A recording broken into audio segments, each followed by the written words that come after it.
दोस्तों, आपके दिमाग में भी कभी ना कभी यह सवाल जरूर आया होगा कि ईश्वर है या नहीं। तो चलिए जानते हैं। आज की इस कहानी के माध्यम से बुद्ध ने क्यों कहा कि ईश्वर नहीं है। दोस्तों, गौतम बुद्ध अपने जीवन काल में अपने प्रवचनों से मानव जीवन में क्रांति लाई थी और हम जानते भी हैं कि गौतम बुद्ध की बातों में जीवन जीने की कला की चाबी छुपी हुई है। उनके जीवन में घटित हुई घटनाओं से बहुत कुछ सीखने को मिलता है। ऐसे ही एक घटना के बारे में आज मैं आपको बताऊंगा। गौतम बुद्ध के समय में एक सवाल उनसे अक्सर पूछा जाता था कि ईश्वर है या नहीं, और हर बार बुद्ध एक अलग जवाब देते थे। ईश्वर के बारे में पूछा गया। यह सवाल आज भी पहेली है और बुद्ध के समय में भी पहेली ही था। लोगों ने यह सवाल कई बार बुद्ध से पूछा, लेकिन बुद्ध कभी भी इसका सही जवाब नहीं दिए। एक बार की बात है, एक ज्ञानी पंडित गौतम बुद्ध का प्रवचन सुनने आया करता था और वह पंडित उनकी बातों से सहमत भी था। वह मानता था कि गौतम बुद्ध एक ज्ञानी पुरुष हैं। एक बार बुद्ध ध्यान की मुद्रा में बैठे हुए थे और वह व्यक्ति उनके पास गया और उनसे पूछा कि बुद्ध, कृपया आप मुझे बताएं कि ईश्वर है या नहीं। मेरी आपसे प्रार्थना है कि आप मेरे सवाल का मुझे सही जवाब दें। बुद्ध के बारे में यह कहा जाता है कि वह कभी भी किसी भी प्रश्न का सीधा जवाब नहीं देते थे। उनके हर जवाब में रहस्य भरा होता था। ज्ञानी पंडित ने कहा कि मुझे ईश्वर के बारे में आपसे जानना है। ईश्वर है या नहीं? बुद्ध उसकी बात सुनकर मुस्कुराए और फिर पंडित से बोले, ठीक है गौतम। बुद्ध ने कहा कि मैं तुम्हारे सवाल का जवाब जरूर दूंगा, लेकिन उससे पहले मेरे कुछ प्रश्नों का जवाब आप मुझे दे दो। पंडित ने कहा, मैं बिल्कुल आपके प्रश्नों का जवाब दूंगा। आप कृपया प्रश्न पूछें। बुद्ध ने कहा कि क्या तुम सूर्य को मानते हो? पंडित ने बुद्ध की तरफ देखा और कहा कि यह किस प्रकार का प्रश्न है? मैं छोटा बच्चा हूं, आप जो मुझसे बच्चों वाला प्रश्न पूछ रहे हैं। सूर्य तो साक्षात प्रकट होता है और पूरी दुनिया को रोशनी देता है। धरती पर रहने वाले हर जीव को सूर्य से ऊर्जा प्राप्त होती है। सूर्य को तो हम रोज ही देखते हैं। बुद्ध ने उनसे कहा कि ईश्वर के होने के बारे में प्रश्न कहां से आया, क्योंकि जिस प्रकार सूर्य हमारे सामने है उसके होने का कोई प्रश्न नहीं होता। तब ईश्वर के लिए यह सवाल क्यों उठा? ईश्वर को मानने की क्या आवश्यकता है? इसका मतलब तो यह हुआ कि आपके मन में कहीं ना कहीं ईश्वर के प्रति संदेह है, क्योंकि ईश्वर सूर्य की तरह आपके सामने नहीं है।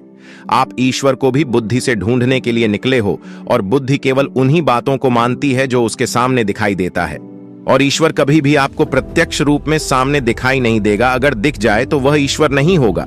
गौतम बुद्ध ने कहा कि तुम ईश्वर को मानते हो या नहीं? असल में यह प्रश्न ही गलत है, और गलत प्रश्न का सही उत्तर कैसे दिया जा सकता है?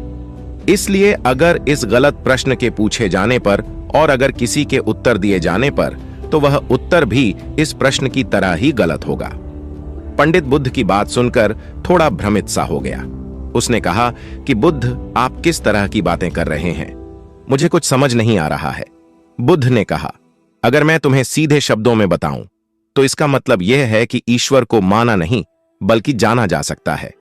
अगर तुम मुझसे यह प्रश्न करते कि मैं ईश्वर को जानना चाहता हूं तो मैं तुम्हारी मदद कर सकता था, और जिस दिन तुम ईश्वर को जान जाओगे उस ईश्वर की व्याख्या तुम सीधे कभी नहीं कर पाओगे, लेकिन लोगों को ईश्वर के दर्शनों का स्वाद चखने में मदद जरूर कर सकते हो।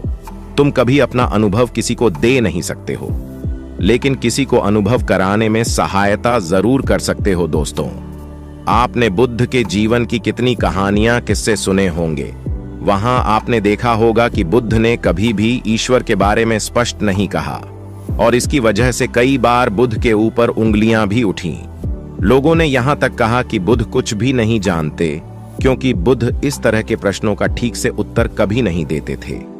गौतम बुद्ध इस तरह के प्रश्नों से हमेशा बचा करते थे, क्योंकि ईश्वर और आत्मा के संबंध में कोई उत्तर दिया ही नहीं जा सकता है, और अगर कभी देना भी पड़े तो वह उदाहरण के माध्यम से उसे समझाने का प्रयास करते थे, क्योंकि ईश्वर और आत्मा के संबंध में कोई उत्तर दिया ही नहीं जा सकता है।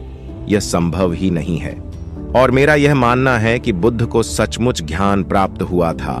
वह उस ईश्वर का अनुभव कर चुके थे, और कोई भी व्यक्ति जो इस अनुभव को प्राप्त कर चुका हो वह कभी भी ईश्वर के बारे में या ज्ञान के बारे में सीधा सीधा कभी नहीं बताता। वह आपके प्रश्न को बीच में ही लटका देता है। क्योंकि वह चाहता है कि आप उसका स्वाद खुद चखे। गौतम बुद्ध ने कभी वह गलती नहीं की जो आज के कुछ धर्मगुरु कर रहे हैं। कहने का मतलब है कि जितने भी ज्ञानी पुरुषों ने ईश्वर के बारे में स्पष्टीकरण किया, उनके अनुयायियों ने उनके धर्मगुरुओं द्वारा ईश्वर के बारे में कही हुई बातों को मान लिया और अपने अलग अलग समुदाय बना लिए। फिर क्या हुआ, आप यह देख ही रहे हैं। उन गुरुओं द्वारा दी गई प्रामाणिकता के आधार पर आज वह सभी समुदाय एक दूसरे के दुश्मन बने हुए घूम रहे हैं और हथियारों के दम पर यह प्रमाणित करना चाहते हैं कि मेरा गुरु सही है, मेरा ईश्वर सही है। वह लोग यह कहते हैं कि तुम अपनी ईश्वर को छोड़ो और हमारे ईश्वर को मानो, क्योंकि हमारा ईश्वर सत्य है। अगर कोई व्यक्ति ईश्वर की सीधी व्याख्या कर देगा तो अज्ञानियों की भीड़ उसकी बातों को मान लेगी। वह भी ईश्वर का अनुभव कभी नहीं करेगी। वह भीड़ तो केवल आपकी कही गई बातों के आधार पर किताबें लिख देगी और हाथ में तलवार लेकर चल पड़ेगी कि हम अपने समुदाय को बढ़ाएंगे, अपने धर्म को बढ़ाएंगे, प्रचार प्रसार करेंगे। शायद बुद्ध इस बात को जानते थे, इसीलिए उन्होंने कई बार ईश्वर के वजूद को भी नकारा। इनकार इसलिए किया कि आपकी प्यास और गहरी हो सके, आप उसको जानने के लिए उतावले हो जाए। अगर बुद्ध ईश्वर के बारे में सीधे सीधे कह दे तो भीड़ आसानी से उनकी बात मान जाएगी। और ऐसे ही हमने धरती पर न जाने कितने ही ईश्वर और भगवान को जन्म दे दिया है। ऐसा लगता है कि ईश्वर ने मनुष्य को नहीं बनाया, बल्कि मनुष्य ने ईश्वर को पैदा किया है। तो दोस्तों, गौतम बुद्ध की कहानी से हमें क्या शिक्षा मिलती है कि भगवान को मानना नहीं, बल्कि जानना चाहिए और उसका अनुभव लेना चाहिए। ईश्वर को जानने के लिए सिर्फ एक ही रास्ता है और वह है ध्यान। ध्यान में जितनी गहराई से जाओगे, उतना ही तुम्हारा ईश्वर के प्रति अनुभव होता चला जाएगा और तुम्हारे सभी प्रश्नों के उत्तर भी तुम्हें मिल जाएंगे। हेलो दोस्तों, आशा है आपको यह स्टोरी अच्छी लगी होगी।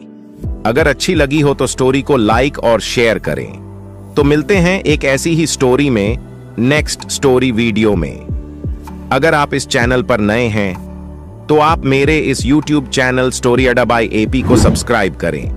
Thanks for watching.